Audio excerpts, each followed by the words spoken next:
Hello students, let's see this question.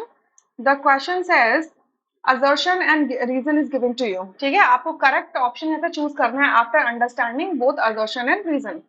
So assertion में लिखा है the equilibrium constant for the reaction. ये जो आपको reaction दे रखी है CaSO4.5H2O is undergoing a change in which you get CaSO4.3H2O solid plus 2H2O gas.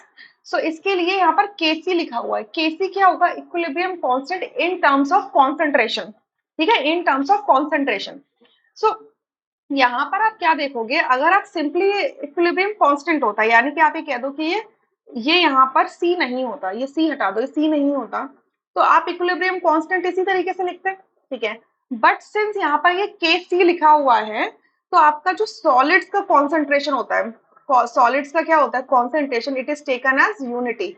ये हम यूनिटी लेते हैं, वन लेते हैं कि हम ये मानते हैं कि रिएक्शन के दौरान concentration of the solid is not changing, change नहीं होता है. ठीक है, इनिशियल से फाइनल इक्विलिब्रियम तक आते आते. तो आप क्या देख रहे हो, CaSO4.5H2O ये सॉलिड है, CaSO4.3H2O ये सॉलिड है, तो इन दोनों की कॉन्सेंट्रेशन क्या हो जाएगी, यूनिटी हो जाएगी. तो यानी कि Kc की वैल्यू क्या होनी चाहिए, सॉरी यहाँ पे मैं लिख देती हूँ, Kc क्या होना चाहिए था, Kc इज इक्वल टू होना चाहिए था H2O की कॉन्सेंट्रेशन का स्क्वायर होना चाहिए था, बट यहाँ पर क्या लिखा है, इन्होंने सॉलिड्स की कॉन्सेंट्रेशन को भी इंक्लूड कर लिया है, इस वजह से ये असर्शन क्या है, फॉल्स है. ठीक है, असर्शन यहाँ से क्या हो जाता है, फॉल्स हो जाता है. रीजन में लिखा है equilibrium constant is the ratio of the product of the molar concentration of the substances produced. Substances produce मतलब product, to the product of the molar concentration of the reactant with each concentration term raised to the power equal to the respective stoichiometric coefficient.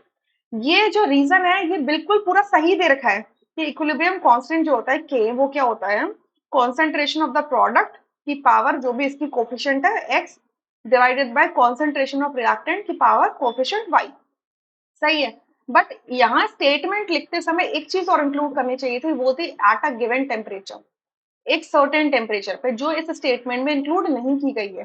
Because equilibrium constant की जो value होती है वो temperature dependent होती है, एक certain temperature पे इसकी एक यूनिक वैल्यू आती है. तो रीजन के अंदर टेम्परेचर की इंफॉर्मेशन ही नहीं दी गई है, इस वजह से रीजन भी क्या हो जाता है, फॉल्स स्टेटमेंट हो जाता है. So assertion and reason both false, so fourth option यहाँ से करेक्ट होगा, rest options would be incorrect. I hope you understood this question. Thank you.